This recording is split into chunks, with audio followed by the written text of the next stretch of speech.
Now on BBC One Scotland, in the run-up to next month's elections, what are the big issues facing Scotland? Well, it's the Leaders' Debate, chaired by Sarah Smith.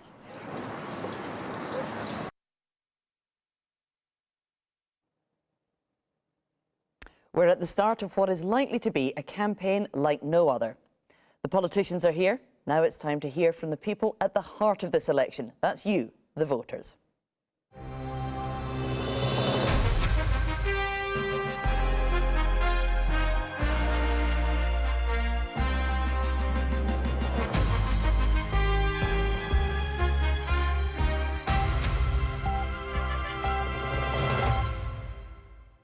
Welcome to the first Leaders' Debate of the 2021 election for the Scottish Parliament.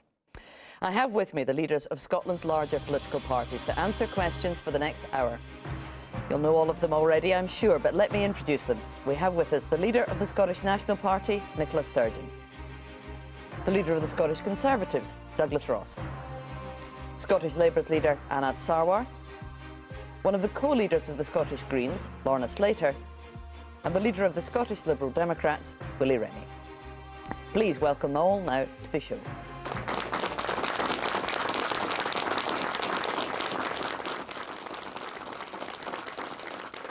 And a very warm welcome to our audience as well, who, as you're no doubt used to seeing by now, are all joining us from the comfort and safety of their own homes.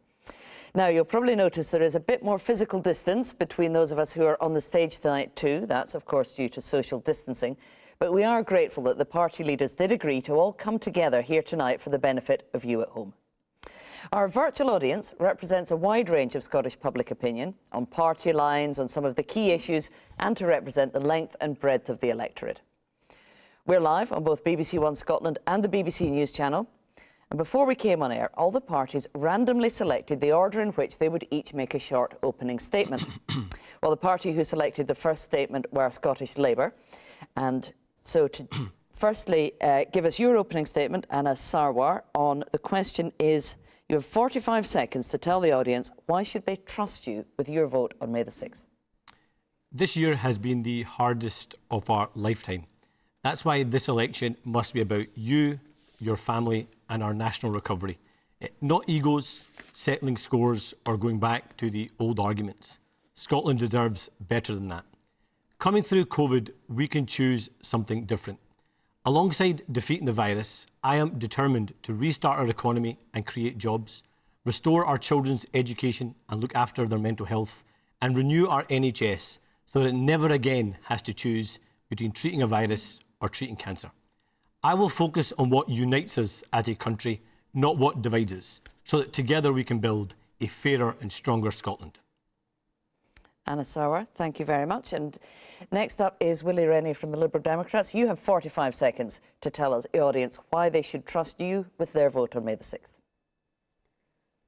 After the year that we've endured, I want to spend every second, every moment of the next 5 years of the Parliament focusing on putting the recovery first. That means cutting mental health rates. It means bounce-back support for pupils in school. It means creating jobs for people desperate for work, and it means taking action on the climate. This is not the moment for another referendum. We need to put the divisions behind us and bring the country together.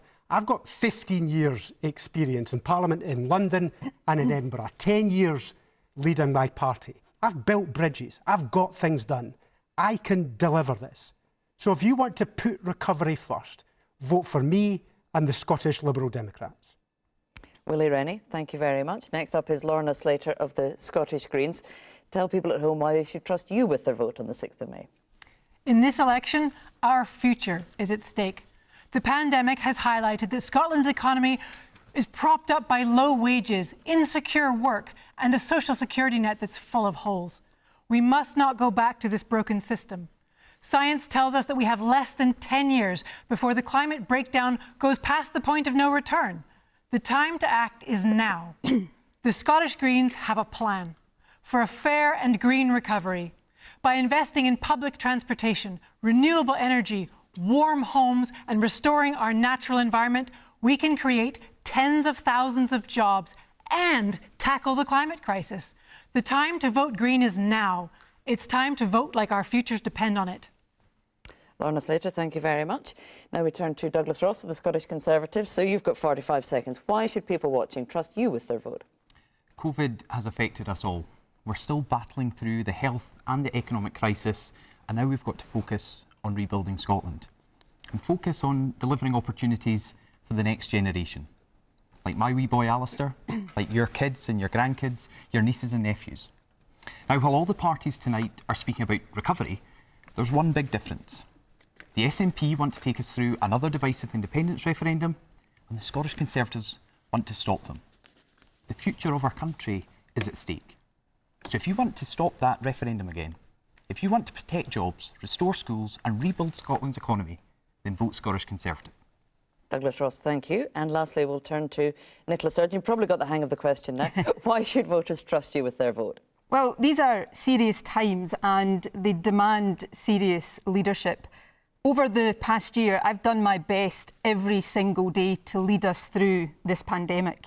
In asking you to re-elect me and the SNP, I offer you this continued strong leadership to guide us through crisis. COVID is not over yet. We need an experienced hand at the wheel.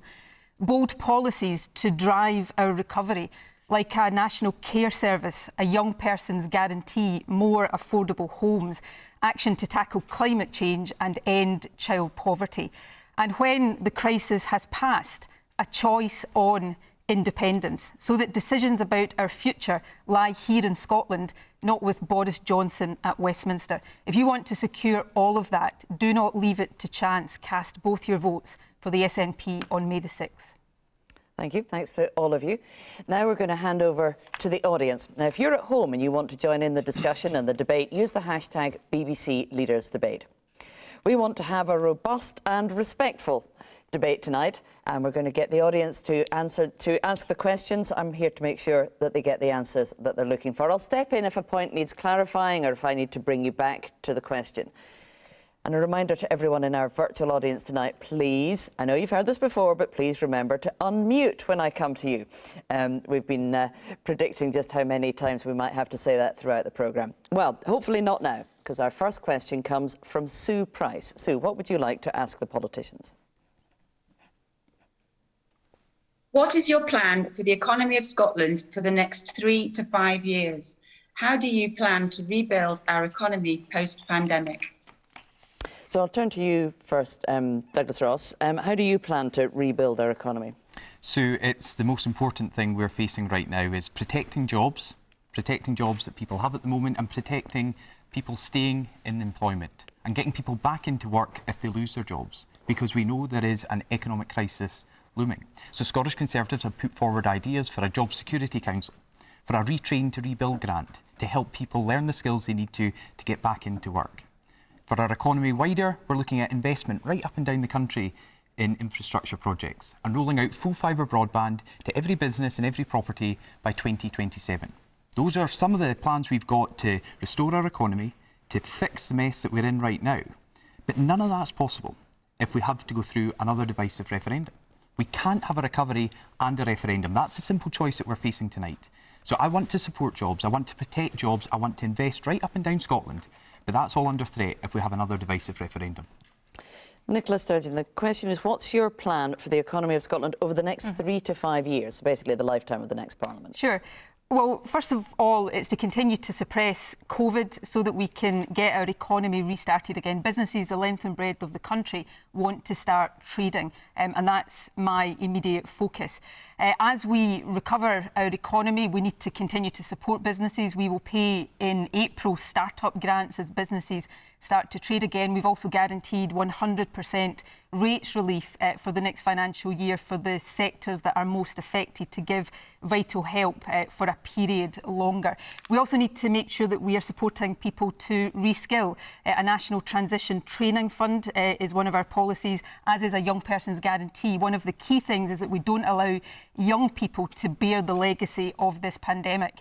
And then longer term, a massive investment in infrastructure. 100,000 new affordable homes, which will support 14,000 jobs a year, and aligning our economic recovery with the imperative to tackle climate change. So investment in renewable heating of our homes, in green jobs. And of course, given that we're talking about the lifetime of the next Parliament, trying to get ourselves back into the European single market so that we can trade across Europe freely again, which of course is 7 times the size of the UK market. And being out of that single market, in addition to COVID, is costing our exporters dear. And to get back into that single market, presumably you mean Scotland becoming an independent country that joins the EU? Yes, as I said in my opening remarks, only when the crisis is past. I think people can look at me over the past year and know that my absolute focus is on steering the country through COVID. But if we want to make sure that the recovery is in Scotland's hands, that the decisions we take are the ones we want to take, then giving people the choice of independence when the crisis is past is important to make sure that it's not Boris Johnson determining the terms of our economic recovery, it's people who live here in Scotland. Anna Samar, what would be your plan for the economy of Scotland over the next 3 to 5 years? How would you plan to rebuild our economy post-pandemic? I think the first thing that's important to say is that we're not yet past this virus, and my condolences go out to all those that have lost a loved one across the country. But Sue hits upon a very important point. This crisis does not end the day lockdown ends or the virus goes away. It will take years to recover the aftermath of COVID. And COVID has hit people equally, whether they were yes, whether they were no, whether they were leave, whether they remain. And that's why we've got to pull our country together. And the idea that the businesses will just automatically, when the shutters go up, as the lockdown ends, will go back to normal is just not credible either. That's why we've got to continue support in a tapered way so they can get back to pre-COVID levels. We've got to recognise our 360,000 of our fellow citizens on furlough, worried about if and when they'll have a job to go back to. We can't have a cliff edge on furlough. We've got to make sure we're investing in the new technologies and the new industries of the future. We've got to make sure it's a recovery that works for everyone. It's got to be a rural, coastal, island, urban economy, north and south recovery. That's why we need to push power out of the Parliament and into regional hubs so they have decision-making power and resources. And crucially, we've got to have a youth jobs guarantee that actually does what it says it's going to do. And that supports young people across our country so they're not out of work for too long, so we can't have a lost generation coming through COVID. That should be our collective priority, not arguments about referendums, not arguments about yes, no, or leave and remain. Lorna Slater, what would you say to Sue about how you would plan the economy for the next 3 to 5 years? The Scottish Greens have ambitious plans for a fair and green recovery. We have a vision for a really positive future. You'll find in our manifesto costed policies, which I call three-way wins. They're good for the economy, they create jobs, they're good for the people of Scotland, and they help reduce our emissions. Things like our Rail for All programme, upgrading Scotland's railways so that everyone in Scotland, including in rural areas, has access to affordable, reliable rail travel. Like upgrading Scotland's homes. This is a great way to create jobs whilst reducing people's bills and reducing our emissions. You'll find our manifesto full of these very practical policies. I'm an engineer, I work in renewable energy, and of course a big part of our programme would be investment in renewable energy so that Scotland can create jobs, sustainable jobs that will last us long into the future. Willie Rainey, how do you plan a post-pandemic economy for the next 3 to 5 years? Scotland's got many skills, many talents, but the biggest talent of all is its people. And we need to invest in education, reskilling, retraining, giving them the opportunity to find new jobs and opportunities. We've also got some of the world's best universities with some of the best ideas, technology spin-outs, intellectual property. And we need to fully utilise those technologies, including things like hydrogen, which is going to be at the centre of the new energy sources for the future. We need to create a youth jobs guarantee. We need to make sure, though, as we transition out of the pandemic, that we've got the support there for all those hundreds of thousands of people who've been missed out of support altogether. Those people deserve extra support. But the most important thing is that we need to bring the country together. We will not get through this pandemic and we will not get a recovery that benefits everyone if we are arguing amongst ourselves all the time. We need to put the divisions, the arguments, the exhausting arguments of the past behind us and focus on the recovery. If we can do that, I think everybody in this room can make a contribution. So let's unite and get this recovery done together. OK, well, this is the point at which we cross our fingers and hope the technology works and bring from our audience panel Selwyn in to join the discussion. Thank you, Sarah. Nicola Sturgeon has said to me, or said to us, she is focused on COVID and all that goes with it. If that's the case, how did she find time to put an independence bill through Parliament while we're still suffering COVID? That's not a focus. We'll give Nicola Sturgeon a chance around that. Let's hear from Angelica first. So my question was very much similar to Selwyn's in that back in November 2020, Nicola Sturgeon was pushing for another independence referendum. So is the focus really on a COVID recovery, or is your focus on a referendum? Nicola Sturgeon.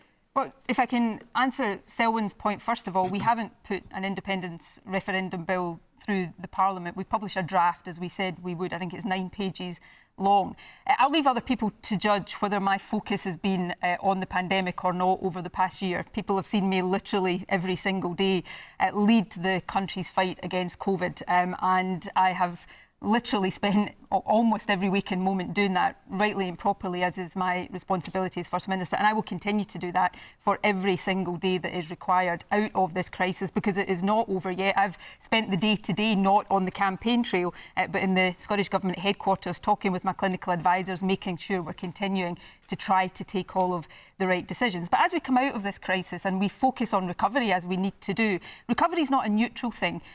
What you recover to, what kind of country you're trying to rebuild, depends on the decisions government takes. And as long as so many of the decisions lie in the hands of Boris Johnson and governments at Westminster that often people in Scotland haven't voted for, then the danger is we take the wrong decisions and go in the wrong direction, just as we've been dragged out of the EU against our will. So these are big decisions, but right now my focus every day is on COVID. The last point I would make, Anna said that COVID has affected everybody equally, and in terms of politics, he's right.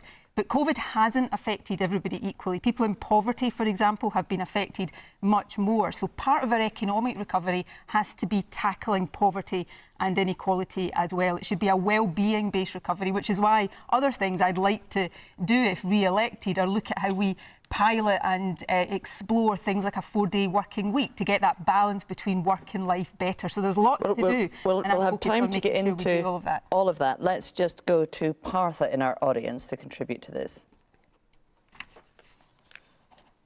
Thank you, Sarah. I wanted to say that while it has been an unique experience, given nobody had prior experience of the pandemic, at times it has felt like that the public health messaging has been rather inconsistent, and that has had a direct effect on the economy. Maybe one example would be the planning around the Christmas Day leave, and what restrictions. Is there a need for more consistent public health messaging and to message the needs of the health sector with the economic sector and related sectors? Now, obviously, it's the Scottish Government who've been in charge of that, but we have to make sure everybody gets a fair shout in this debate. So let me go to Anna Sarwar for Labour to talk about how you feel the public health messaging has gone and should continue. Yeah, to be clear, what I was saying about hitting us all, what I meant was COVID hasn't judged between yes or no, leave and remain. It's about pulling the country back together again. And credit where credit is due. The First Minister has been out every day talking about COVID and trying to lead from the front. But I just fear she has a blind spot when it comes to the Constitution and it comes to the referendum. And it's very noble for Nicola Sturgeon to talk about poverty and poverty being a mission, but she has been in government for 14 years. She has been First Minister for 7 years, and in that time, 1 in 4 children in Scotland live in poverty. In Nicola Sturgeon's own constituency, almost 50% of children live in poverty. And if she obsessed about fighting poverty as much as she did about the Constitution, imagine how different Scotland could be as a result. That's what our collective focus should be on coming through this. Not going back to those old arguments, not fighting about the Constitution, but focusing on what unites us across the country. Poverty rates are too high, but actually in Scotland they're slightly lower than in other parts of the UK. And one of the things we've done over the past year alone in the UK is establish the Scottish Child Payment, which I want to double in the next term of Parliament. One of the things that is causing child poverty in all parts of the UK to rise again is the assault on welfare and social security from a Tory government at Westminster. That's one of the illustrations of why we need more powers in the hands of Scottish governments of whatever party elected here in Scotland. Willie, Rainey. Nicola, you had an opportunity to take control of social security powers, but you handed them back We've just So set up Westminster, the Scottish child payment, you Willie. delayed the implementation of it by years. You could have dealt with this earlier. So when you get the powers, you do not use them. And that's the trouble with this government. It is focused on the whole constitutional issue. And you make it sound a simple thing. You make it sound as if we can just get independence just like that. But we know it will be a long, divisive argument. We've seen the arguments over the last few weeks with Alex Salmond over these issues. It's going to be bitter. It's going to be divided. It will last for years. It will just be like Brexit. That's the difficulty. Sarah, and therefore, that's why we difference need to perhaps... We need to make sure everybody gets their say, so let's go to Douglas Ross. Thanks, Sarah. First of all, what we've heard is, again, politicians arguing amongst each other but not answering the questions we've got. So first of all, to Partha's point, has the guidance been too confusing? Yes. That's why in the first 2 days of this campaign, 2 of Nicola Sturgeon's ministers have had to apologise for breaching the guidance. So it is confusing, there's not a consistent message, and we've got to ensure, as we move forward with the recovery, that we get the right messaging that's easy for people to understand and follow. But Selwyn and Angelica were absolutely right. Now, Nicola Sturgeon is trying to say, well, she didn't pass the bill through Parliament, but she did lodge it in the last few days. So you can't then go on to speak about poverty or education or rebuilding the country when you didn't put forward legislation to tackle poverty.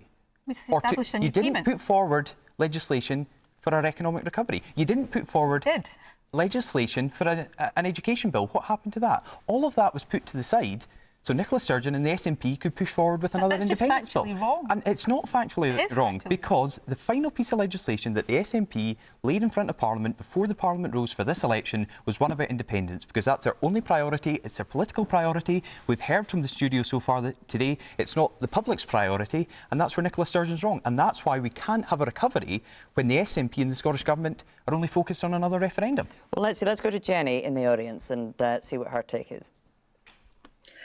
Well, first of all, I want to say on COVID, I think that we've done remarkably well. My husband and I had our second vaccinations today, which is incredible.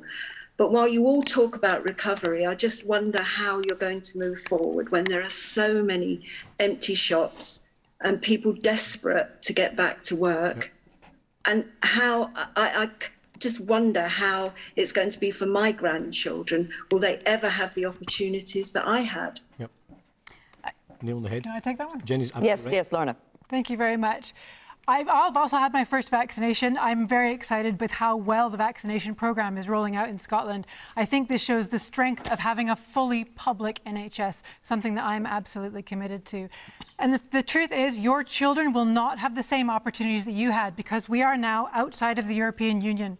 We have lost the ability for young people to use the Erasmus scheme, to be able to travel, work and live in 27 countries around Europe. And I think that is such a shame. Of course, I think it's also very interesting who in this room has been repeatedly obsessing over constitutional issues and who hasn't, for example.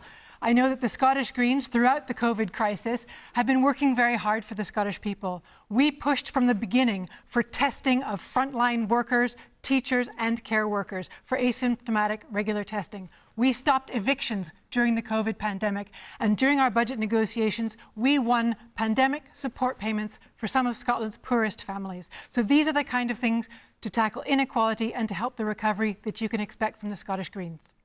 Lorna, thank you for that. So let's move on to our another question from the audience. We've got Jackie Wilson. Hi, good evening.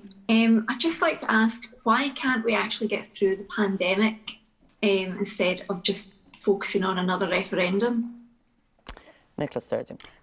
We are focusing on getting through the pandemic. I mean, let me be clear, I think everybody knows my view that we shouldn't leave our future in the hands of governments that we don't vote for. We should take our future into our own hands. But that will come when we are out of this crisis, because it is important to the rebuilding exercise. But right now, the focus is on getting through the pandemic. Going back to Jenny's question about retail, because of the efforts of everybody across the country, because of the amazing efforts of our vaccination teams in every part of Scotland right now, we will begin to reopen retail services from Monday next week. Hopefully we'll see retail open completely at the end of April, and then we will see a more substantial reopening of our economy as we go into May. That is all possible because of the focus, not just of government, it's government's job to lead, But that's been made possible because of the focus of people right across the country. But, you know, I remember I was in Parliament during the last big crisis, the financial crash and the recession that followed that. And politicians of other parties then said, you can't think about Scotland's future and where decision-making lies. And what happened then was we had 10 years of Tory austerity and were taken out of the European Union. That's what happened to you when you allow decisions to be taken for you by others. So in the fullness of time, when we're out of this crisis, thinking about these things, who's best to take the decisions about the future of Scotland is not a distraction from our recovery. It's essential to making sure that the recovery is the one we want and we're rebuilding the country the way we want it to be rebuilt. But nobody should be in any doubt about where my focus lies, just as it has every single day of the past year, as long as we are in this pandemic. Willie, Rainey, so the question is, should we get through the pandemic and start to recover before we think about another referendum? Well, I think Jackie is right on the button. I think it's important to focus on the recovery. There's three areas, Jackie, that I think are incredibly important. One is mental health. We've got 1,500 young people who are waiting for mental health support for over a year. Now, we need to get mental health services back up to scratch again. I want to make them world leading. We need to focus on that. The second thing is we need reform of the social care sector. The social care workers have been in the front line through this pandemic. They've done an incredible job protecting elderly people, people who need care. They don't get paid enough. They need to get paid more to make it a sustainable position. And then we need bounce-back support for education.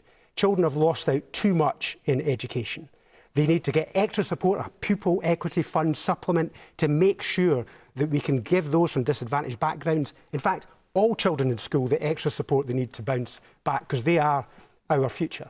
All of that is going to take a huge amount of time to fix. We need everybody in this room to be focused on it. But I just know, I've seen a window into the next 5 years in the last few weeks. Arguments over the Constitution, strategy about independence, arguments between Nicola Sturgeon and Alex Salmond, which have been poisonous and unpleasant. And what we need to do is to put all of that behind us and choose a different future. And if we can do that, we can tackle mental health, we can tackle education, but we can also make sure our social care workers get the pay that they deserve. And I'll make sure everybody gets their say on whether we should have another referendum. But let's ask Cian first in the audience what he thinks of what he's heard. You know, I am quite wondering, since it's been a point frequently made that it's too divisive and too time-consuming to hold a second referendum while we're in the midst of the COVID recovery, I do wonder if that doesn't speak on your ability, or perhaps lack of ability, to multitask while legislating.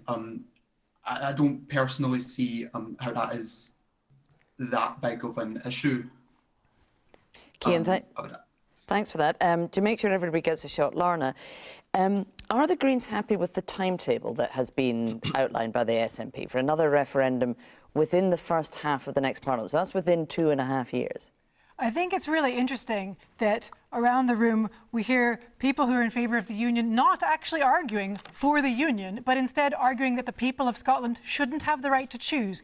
Yeah, but the question's about the timing and about recovery from the pandemic. During COVID recovery, who do we want making the decisions? Do we want Boris Johnson, a government we didn't elect, making those decisions, or do we want those decisions for our recovery made in Scotland by a government that we've elected? It's not unreasonable. The Scottish Greens would support a referendum in this term of Parliament because we think decisions about Scotland should be made by the Scottish people. And in the first half of this Parliament, though, within the next 2.5 years? In our manifesto, we will call for it within this term of Parliament.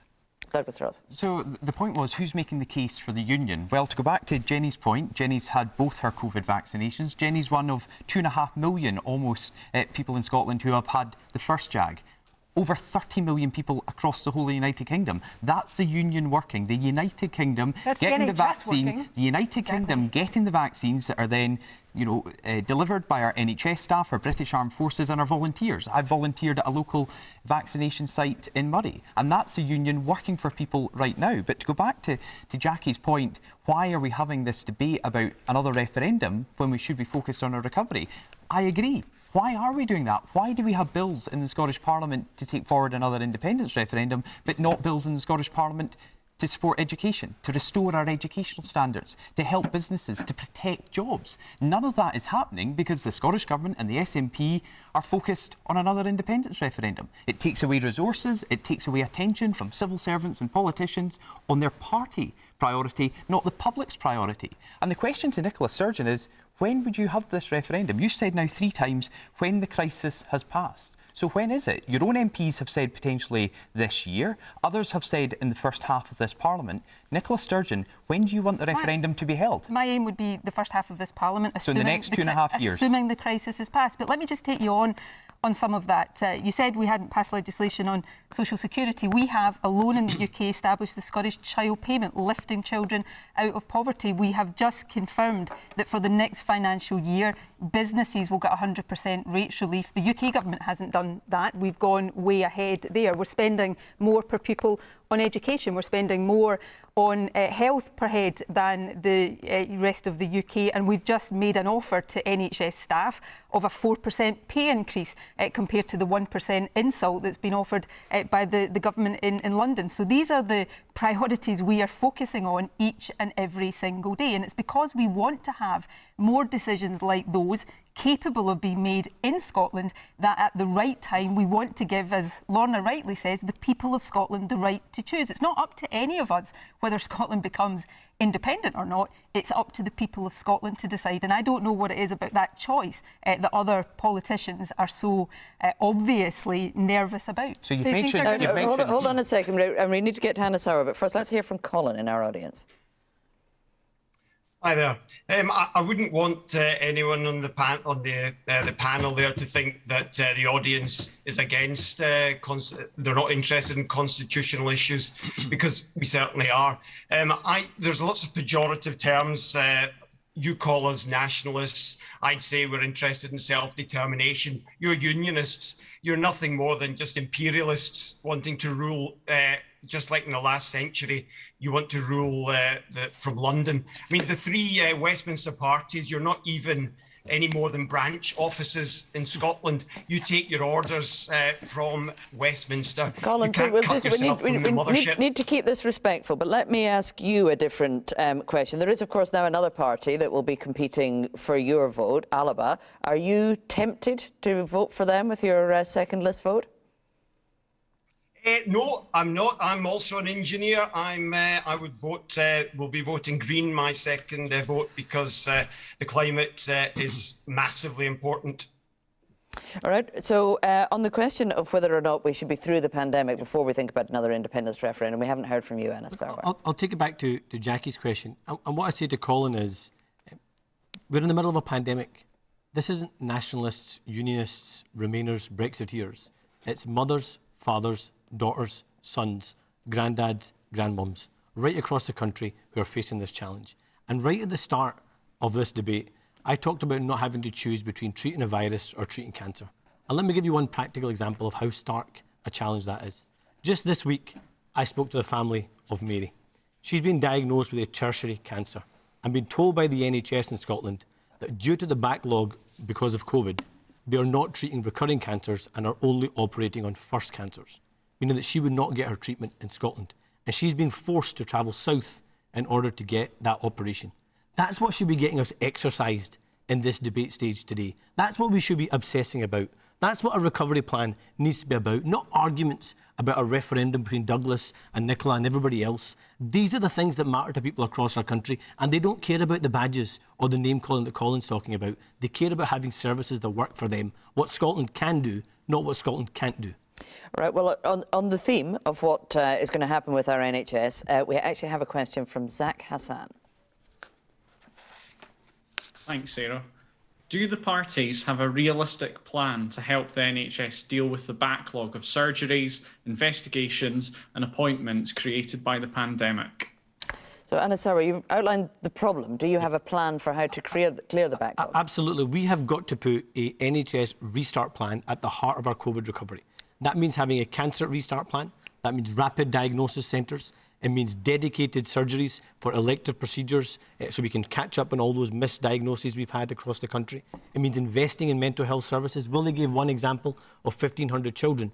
On 25,000 occasions during this pandemic, one of our fellow citizens has built up the courage, picked up the phone, called a crisis mental health service, and the call has gone unanswered. That has devastating consequences for people across the country. So let's invest in mental health services, put them in GP practices, put them in workplaces, put them in college and university campuses across the country, as well as classrooms if we're going to handle the pandemic that's coming. And alongside that, let's resource the workforce. Our workforce was overworked and undervalued before the pandemic, even more so now. So I welcome the 4% pay rise for NHS staff. We've also got to give our social care staff a pay rise, and we've got to invest in the workforce so we have more of them so they are not overworked and overstretched. That's what should be dedicating our politics in the next 6 weeks, and that's the kind of parliament we need to have in the next 5 years. Douglas Ross, do you have a realistic plan to help deal with the backlog, and what would you offer NHS staff as a pay rise? Yeah. So first of all, I want to thank everyone working in the NHS who have gone above and beyond over the last 12 months. They have always been there for us, but even more so during this pandemic. And yes, we're coming close to 10,000 lives being lost here in Scotland as a result of COVID-19, and that's a figure that shames us all. That's 10,000 families and friends who have lost loved ones. But it would have been higher had it not been for the incredible efforts of our NHS staff. But we do need to look at the problems in the NHS right now, but also the problems pre-COVID-19, because this isn't a new issue. There were issues with the NHS long before this pandemic hit. You know, we had hospitals being built by the SNP that couldn't accept any patients. And it all goes back to when a government is focused on one issue, such as a referendum, they're not focused on our NHS. They're not focused on standing up for our NHS staff. They're not focused on getting down treatment times. The government's treatment time guarantee that Nicola Sturgeon's government introduced has never been met while she's been First Minister of Scotland. And if I could just very quickly go back to a couple of points. Well, no, let me pick up on one thing just now, though. But Anas Sarwar said that he welcomed the 4% pay rise that the Scottish Government is offering. What would the Tories offer? So I welcome the pay rise for our NHS staff, but we have to remember... that will remain if there's a Tory government after this election. I've said I welcome that, but we have to remember throughout this pandemic, our NHS staff, our nurses did incredible work, but so did many other key workers. My wife's a police officer. She's been on duty throughout this. My sister's a teacher, and they've done great work throughout the pandemic as well. And that's why I wanted to go back to Nicola Sturgeon's point, because she said in her previous answer about how she's been helping young people. Did it really help young people who've been out of school for the last year to offer them a free device at the start of an election campaign rather than at the start of the pandemic? Well, at the start of the pandemic, we focused on getting free devices and internet connections to those most in need. So there was an audit done. It found that there were 70,000 young people who needed devices who didn't have them, and we provided the funding to make available so far just short of 70,000 devices. And they so I think rightly and properly, those devices have been delivered to people in need. Rightly and properly at the start of the pandemic, we focused on those most in need. But looking ahead now, as we rebuild from this pandemic, we think it's right that every young person, regardless of the background, and the way I did when I went to school, got a jotter and a pencil, gets an electronic device. So that's a key commitment that we've made when they've been working for at home the next for the Parliament. The question, though, that Zach asked was about the National Health Service, and if I can, just before directly answering the question, in terms of the pre-COVID, when I stood here 5 years ago, doesn't feel like it, in the leaders' debates, I committed to us investing £500 million in real terms in the NHS over the life of this Parliament. We've actually done 3 times that, not including the COVID investment. So that's a sign of the way we were investing, reforming, integrating health and social care to start to bring down waiting times. COVID struck and has had a devastating impact on the ability of our NHS. It has performed magnificently, but to deal with non-COVID cases. So the question was, do we have a plan? You know, again, I've not been on the campaign trail today. I've been thinking about these very things. We are right now working on the plans to bring to bear temporary operating facilities, mobile units, to very quickly, or as quickly as possible, to bring down the backlog. Right now we have 6 permanent elective centres in train. We are planning, and there are 3 that will be operational by the end of May this year, fast-track cancer diagnostic centres. One of the issues with cancer diagnosis is that many people are not diagnosed early enough. Therefore, these new centres will look at people who have non-standard symptoms of cancer to try to get diagnosis more quickly. The point I'm making here is that for me, this is not just about plans to put forward at an election. This is work that is underway as we speak right now. But there were supposed to have been 2 specialist cancer centres opened already, which if we're there possibly could have answered Anna's. We said by the spring they will be open by the end of May, and we've actually gone from 2 to 3, and over the Parliament it will be our intention to have one in every single health board area. So Cancer Research UK say there'll be 7,000 undiagnosed cancers across the country. Absolutely. Let's be very clear about that. That is 7,000 of our fellow citizens who have cancer, don't know they have cancer, can't start their treatment, and we know there's a direct link between speed of diagnosis, start of treatment and survival rates. And I've not heard the First Minister respond to the point I made about not treating tertiary cancers or secondary cancers in the country. That is completely unacceptable. We cannot have our fellow citizens not getting their basic cancer treatment. I recognise COVID has put challenges on, and I'm not negating that. I know our NHS staff continue to go above and beyond. But even despite COVID, cancer remains Scotland's biggest killer. Absolutely. And why we cannot have people having to travel south and 7,000 undiagnosed cancers. Well, to go to the first point about tertiary cancers, that is not acceptable. That is part of the remobilisation plans that are underway. In terms of undiagnosed cancers, we have had for the last few years a Detect Cancer Early programme. The fast track centres are part of the next phase of that. We had to pause screening programmes because of COVID. They have all restarted, so people are starting. The Public Health Scotland have published figures today showing an increase in the most recent 3 months of urgent cancer referrals, so they're 15% up on the previous 3 months, still a bit below pre-COVID levels, but that recovery is now underway. And it's a really important point for all of us to get across that anybody who has worries about symptoms that could be indicative of cancer should come forward, because the NHS is open and there to care for you. Not for me. That is part of the remobilisation that we need to get underway and accelerate. It does take time. Our NHS has the pressure from COVID, thankfully, is now easing, and that's why we've got to keep COVID under control to make sure our beds and intensive care capacity is not overly consumed by COVID. But as that pressure eases, we can start to remobilise, taking account, of course, of the fact that many of those working in our NHS who've done such a magnificent job are tired and exhausted and traumatised by COVID, and we need to support them as we go into the remobilisation effort. OK, let's just go to Ailey in the audience first. Hi there. I have a personal kind of interest in this as a trans woman. Waiting lists for trans healthcare have been over a year pre-COVID. I had to wait 14 months to see a specialist for my first appointment. Gender identity clinics are one of the most underfunded parts of the NHS. And I was just wondering if the panel had any comments on how to, speed up waiting lists, especially in trans healthcare. Willie, Rainey. Yes, absolutely, Ailey. It does need to improve. It's not good enough. It needs to have parity with the rest of the NHS, and it needs that support, and I can give you that commitment. I will argue for that to happen. I mean, there's no pretending that the pandemic has knocked our NHS sideways. It's created massive long waiting lists. So how do we deal with it? At the fundamental end, we need to make sure that primary care has the proper investment. We need to have mental health services that are up to scratch, because they put huge pressure on the NHS. But we also need to make sure that we never go back to the days of massive long delayed discharge. People stuck in hospital because there wasn't the social care place for them in the community. So we need to get the social care sector up and running. Then we need to put the professionals in charge of setting the targets and the ambitions for dealing with the backlog of operations, because they are best placed to meet the targets, to set the targets, to use the new technology that's been made available now. The near-me technology that the NHS are using extensively now is saving a huge amount of time and effort, means that more people can get access to services. So we need to use the technology, we need to use the professionals, we need to make sure that mental health services are up to scratch so they're not putting the pressure on the rest of the NHS. Social care sector, never go back to the way that we were. But also we need to recognise the pandemic has been huge. It will not be a quick fix, but we need to make the investment so that we can never go back to this situation. So just one more thing. We were promised that nobody would wait longer than 12 weeks. It was a legal guarantee agreed by the First Minister when she was Health Secretary. That's been breached 300,000 times. And that was before the pandemic. 80,000 times. That was, has it gone up? It's gone up now. But that was before the pandemic.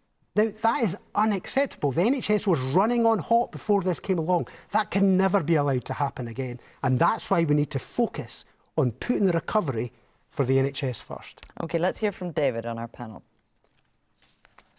Hi, good evening. Money is going to be tight for the next Parliament anyway. The entire economy has been thrown at the recovery so far and getting us through COVID. Wouldn't it be better? Just imagine how much we could accomplish if we all came together, if we targeted the hospitals with the money that would otherwise be spent on setting up an independent Scotland, the billions that would be spent, targeting the faults in education, targeting the faults that we've got in hospitals, in social care, in mental health, as other panellists and other people have said. Why do we have to look forward to going back to the old ways? It's time for a new thing. For me, education is a silver bullet. Education is everything. It doesn't need little changes, it needs massive changes. But that can only be done when the entire attention of the government is on fixing this. Fix the pandemic. It's going to take not 5 years. It's not going to take 10 years. It's going to take much longer than that. David, thanks very much for that. Lorna. Hi, David. I'm afraid I disagree with you about there being a shortage of money. Every single party is committed to an investment-led recovery. The question is, what are we investing in? We know that in Westminster, Boris Johnson can find the money to buy nuclear weapons and a new plane, I think, with more Union Jacks on it, but he couldn't find the money to give nurses a fair pay rise. Only 1%. I'm delighted to hear that Anna Sarwar approves of the pay rise that the Scottish Greens won for our public sector workers in negotiation with the Scottish Government. These are the kind of things we need to do. We need to work together and agree on policy. I'm also glad to hear that there is cross-party consensus for a national care service. This will absolutely reduce the pressure on the NHS and allow it to help recover from this pandemic.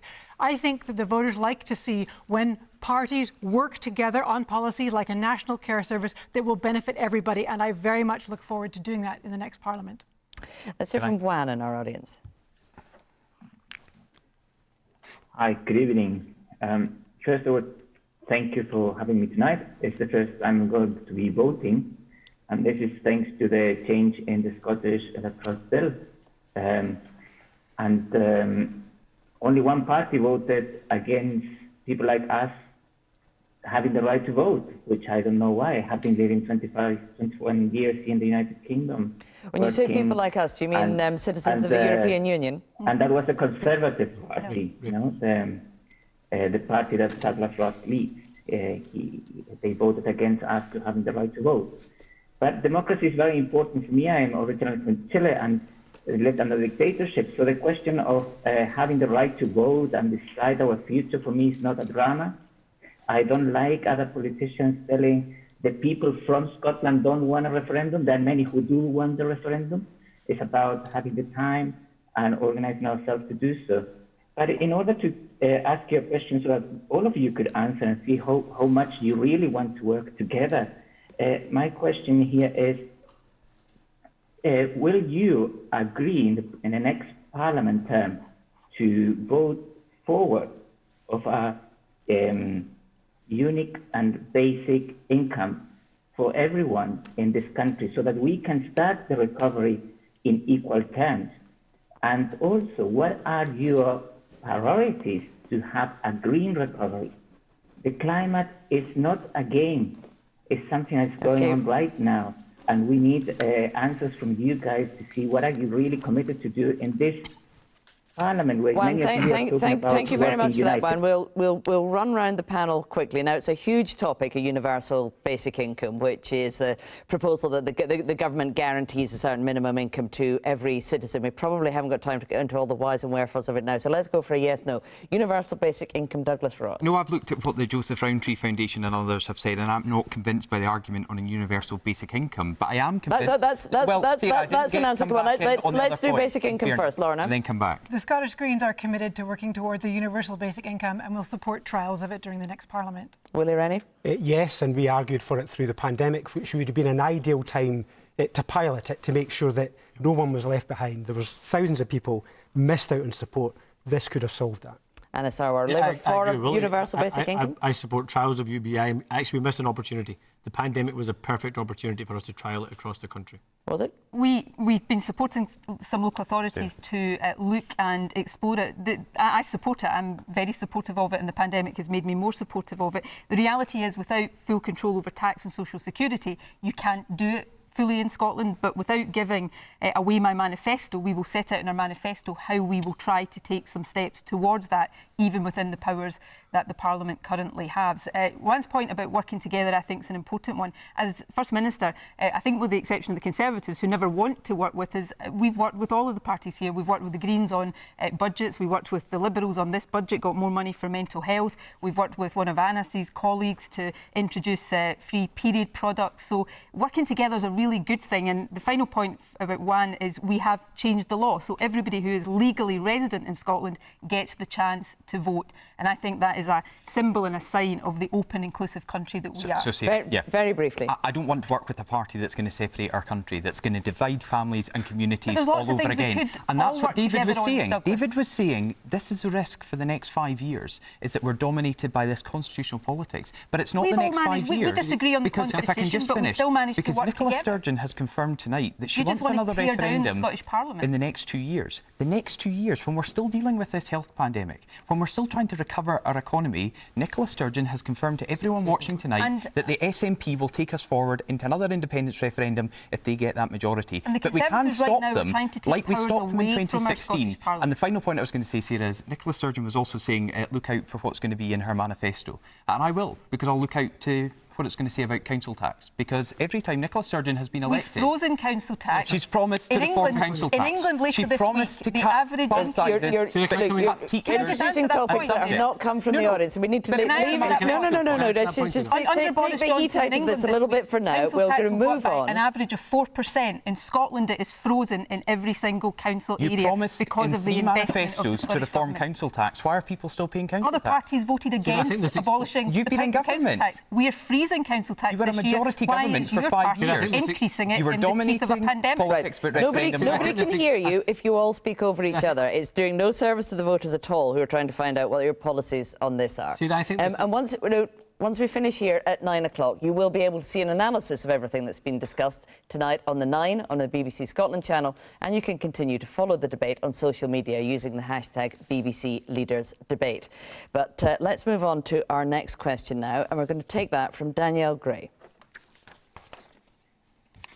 As Glasgow prepares to host the COP26 climate conference, what will you do to ensure Scotland's contribution to reducing the global rate of warming to pre-industrial levels? Lorna Slater, that seems an appropriate one to come to you on. That's right up our alley, Danielle. Thank you for asking. You're absolutely right. The climate crisis is got to be our #1 concern, and only the Scottish Greens have a plan, have the solutions to the climate crisis. The situation is so serious that we have to not just dabble around the corners, not make half-hearted attempts. We have to, as the climate strikers say, do everything all at once now. We have to drive emissions down to zero as quickly as we are able to, and at the same time, absorb out of the atmosphere carbon that is already there. And the best way to do that is by restoring Scotland's natural landscapes, reforestation, making our wetlands healthy again. So let's work together to do those things, but driving down the emissions is key. And it's policies like the ones I mentioned before, massive investment in renewable energy, upgrading Scotland's trains and upgrading Scotland's homes. These are all policies that create jobs, boost the economy and reduce the emissions. They're almost no-brainers. By putting in place these sorts of practical, costed things, we can tackle the climate crisis and make sure young people like you have a future.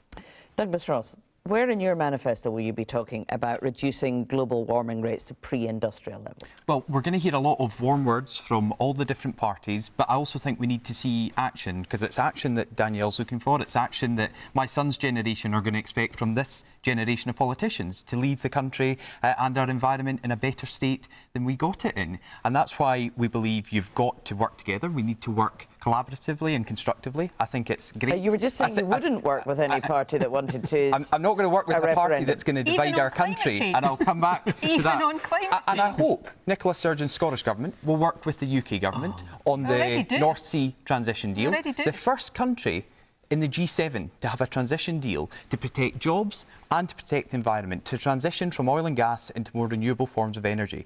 £16 billion going to support that, to protect jobs. More money for the oil and gas companies. Well, more money to an already heavily subsidised industry. In the northeast of Scotland. Are you still going to be giving out oil and gas licences? We can't keep emitting. We have to stop. There needs to be a plan to stop. Tens of thousands of jobs protected with the transition deal for the northeast from oil and gas into more renewable energy. That's the type of action that can have real lasting effect. But that's the type of action, and those are the types of jobs that are under threat with Nicola Sturgeon and another drive towards another referendum. Is it going to be fast enough? At what point do you think we would stop extracting oil from the North Sea and move to renewables? We've absolutely got to work for that transition period. For the oil and Within gas, the next Parliament? With the oil and gas workers right now, who have gone through a lot in this pandemic, the collapse in the oil price, it was $113 a barrel in Nicola Sturgeon's last white paper. We understand the problems for the industry, but for the climate's sake, at what point would we stop extracting oil from the North Sea? That's why we're working with the industry right now and have been, and that's why the United Kingdom is the first country anywhere in the G7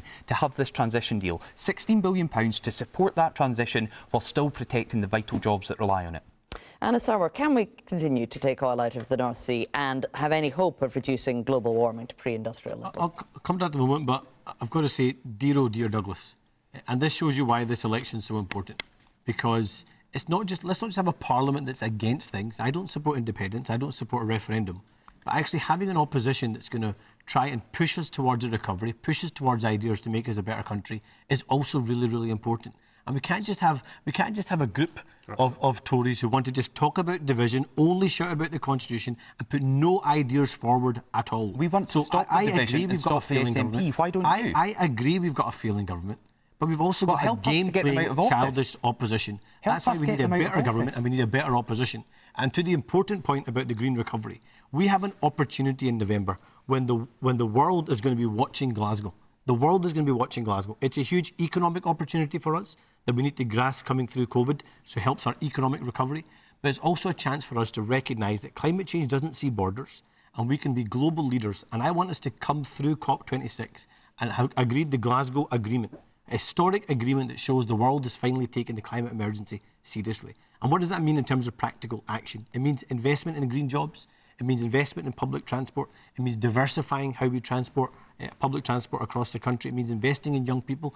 Douglas mentions his children. Our children are going to call us into question about what we did to challenge the climate emergency. Our children are more alive to this than previous generations have ever been. We have got to harness that energy and make sure COP26 shows the best of Glasgow and the best of Scotland. Well, it's noticeable amongst our panel, as many of the younger members who've got their hands in the air. Danielle, you asked the question. What do you think of what you've heard so far? I am a bit surprised by Douglas Ross's response. I think to have an attitude like that towards the climate crisis isn't really what's going to get young people to believe in his party. I think that Anna Sarwar's come across really well in his policies and his commitment to listening to young people. But I think there does need to be extreme action taken because, as was said earlier, that we don't have long to fix this problem, and we can't wait much longer. It needs to happen now. Emily, in our audience, what do you make of what you've heard? Hi. I think it's quite shocking. We really need to do something because as young people, we're quite scared about it. And I was just thinking that throughout my entire education, I used plastic, single-use cutlery in the canteens. We had paper printouts for everything that were just thrown away. So I wanted to know what you would do to make schools more environmentally friendly and sustainable. Nicola Sturgeon, a plan to reduce the global rate of warming to pre-industrial levels. I'll come on to that, but can I just address the point from Emily there? I think young people are driving this, and we want to see the curriculum for excellence in our education system is all about educating young people to be responsible citizens. And in my experience, young people are the ones that will make people of my generation take the action that is necessary. In terms of a plan, firstly, and I'm not saying this to rest on our laurels, but because I think it should motivate us. Scotland is already leading the world. We've halved our emissions already from 1990. 97% of our electricity already comes from renewable sources. So we should take that as motivation to go further. We've got some of the most stretching targets in the world. We will end our contribution to climate change by becoming net zero emissions by 2045 with a 75% reduction target by 2030. So we've got to take the actions to meet those targets. We've got to match what we've done in electricity in other areas. That means firstly decarbonising how we heat our homes. Our manifesto will have a massive programme of investment proposed for decarbonising heat. We've got to do more to cut transport emissions. I want to see us reduce car kilometres by 20% at least by 2030. Decarbonise our railways. One of our commitments in this election is to take a railway into public ownership to help us to do that. Invest more in public transport. And Lorna's right about the natural environment. More than 80% of all the trees planted in the UK are planted in Scotland. We're investing more in reforestation, in restoring peatlands. So we, in December last year, published the updated climate change plan. There's 100 new policies in that, 40 policies where we up the scale of ambition. But this takes all of us to work together and to work with Civic Scotland. And let me say, I'll work with anybody in Parliament and outside of Parliament to make sure that we meet that moral obligation, because it is a moral obligation to end our contribution to climate change. Now, I'm continuing to talk to Willie Rainey about climate change, but first let's hear from Jim. Hi. One of the topics there about climate change, and we heard from the Greens about how they would want to stop oil and gas exploration. But we hear from all the parties about investing in different things, investing in education, investing in health, investing in jobs. But we don't hear anything from any of the parties about how they're going to pay for it. And oil and gas, despite the fact there are issues found about the planet, contribute significantly to the Scottish economy. So how are we going to pay for all the promises that the different politicians are making? We will try to ask them. Let's hear from Marjorie first.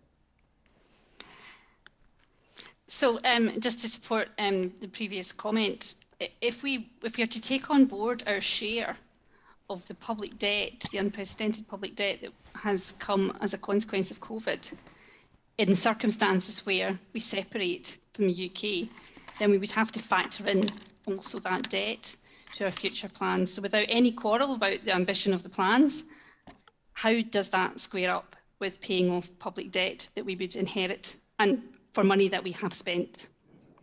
Willie Rainey, it comes down to, can we afford to tackle climate change? Yes, we can't. We can't afford not to. I mean, we've had a national purpose through the pandemic. The country's come together, put a huge effort in, made massive sacrifices. We need the same national purpose to deal with the climate change. It's given us a big jolt. It's shown that we don't actually have to head around the country all the time in cars. It shows that we can actually do an awful lot more remotely. We've got tremendous assets in this country. You know, whether it's the peat bogs that absorb so much of the carbon, or the forests that we're planting, or whether it's the renewable energy sources, whether it's offshore wind, onshore, we need to exploit all of those opportunities. But what's crucial in terms of how to pay for this, because this can't be like the transition in previous generations where people have lost out. We need to make sure that the workers get the jobs for the future. And that's why it's a travesty that we're about to build a whole load, I think it's 114 wind turbines off the Scottish coast.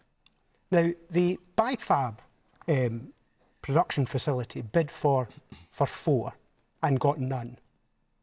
Now, we cannot afford to have these massive jackets built on the other side of the planet and shipped all the way over here for the workers at Methil to see them getting built and not have any of the jobs. Absolutely. So we need to have the just transition to make this work, but we can't afford not to do it.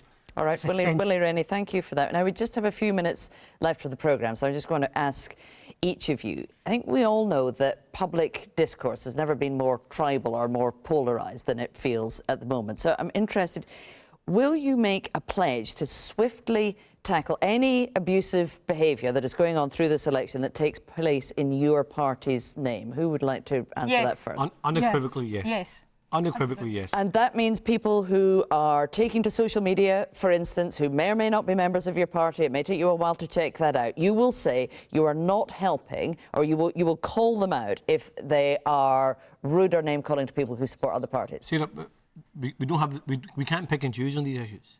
I know from the women that are on the panel, they'll know from my own experiences as a ethnic minority in politics, is that we can't pick and choose. Doesn't matter where it comes from or who it's directed towards.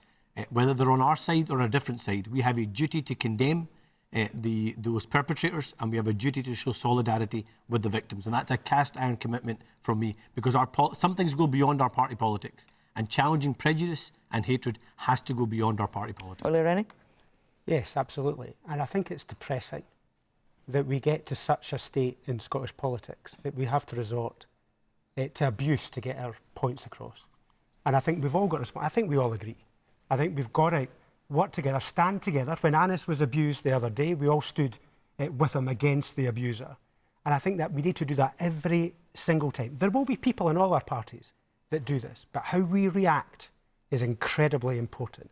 And I can guarantee I will act the right way. And Douglas Ross, as a party leader, do you have a responsibility to set the tone and to try and make sure that people don't think that they're helping your party by abusing people who don't support it? Yes, and we all do. And I think we will all agree that we would take urgent action if that was highlighted. Just today, I was doing an interview outside the Scottish Parliament, and one person walked past saying they wanted to shoot me, and another person wanted a socially distant selfie. And that's the nature of Scottish politics just now. We are so divided. And I just wonder why Scottish Labour can't understand the threat we're facing, because every single question from our audience today has gone back from education, our economy, on health service. It all goes back to the distraction of a referendum. So the audience get it. Why don't you? Can I say that? Nicholas, let me respond to this, because it's an issue we're talking about, prejudice in our society. But why is Douglas, it there? you know I don't support independence, and you know I don't support a referendum, but you are... Grow up. Have you not noticed we're in the midst of a pandemic? Have you not noticed that 10,000 of our fellow citizens have lost their life? Have you not noticed the scale of the challenge our country faces? And you come to this stage on an issue, a question of prejudice and hate, when we are trying to come together as one. You can't help bring in your own... Because every single audience questioned shameful. it. Every single audience questioned it. That's the threat. Utterly shameful. Lorna, what can politicians do to try to raise the tone of the debate so that we can discuss respectfully with people with whom we disagree without abusing them? I have very strong opinions about this, and part of it, I think, is that we need to have a parliament that really reflects the people of Scotland. We need to have gender balance in parliament. We need more women. When we have too many old, wealthy, white men making decisions, they make decisions in a certain way, and we need to move on. More women involved in decision-making, more ethnic minorities, more disabled people, more trans people. We need a parliament that really looks like Scotland, and that's why I'm proud that I'm part of a candidate list that's 70% women that we've brought to the Scottish Parliament, because we are committed to correcting that balance and make sure the Parliament is truly representative. Thank you. And Nicholas Sturgeon, I mean, there are a lot of your own supporters indulge in abusing people who don't agree with them. Yeah, and I will call that out whenever it needs to be called out. I think it's really important we all recognise our responsibility for this, and that we don't just call it out when it's another party doing it. And we try, you know, none of us are perfect on this, but the experience of the pandemic in the last year has changed my perspective on some of this, and I'm sure I'm not the only one. But let's rise to the occasion. Let's try to, given the legitimate differences between us, focus on what we can agree on and not use something like this as an opportunity to criticise and attack somebody who probably gets more abuse on social media than most of us. So, you know, let's all, not just in our rhetoric, but in how we behave, try to rise to the occasion of having civilised discourse. There's nothing wrong in a democracy with passionately disagreeing. That's the essence of democracy. But let's do it in a civilised and respectful way. All right, we'll have to leave it there. That's all we have time for tonight. The coverage of the debate and the campaign continues right across the BBC. You can keep up to date with the very latest on our website if you visit bbc.co.uk/Election Scotland. There's also some handling guides to the issues there, as well as more information on topics like how the voting system works. Now, I want to thank all of the virtual audience for taking part, for their questions and for their contributions, and also say thank you to all 5 of the party leaders for their time and for their answers. I hope tonight has perhaps helped you a bit on your way to deciding who you might vote for in just over 5 weeks' time. Until then, stay safe and thank you for watching. Thank you all for taking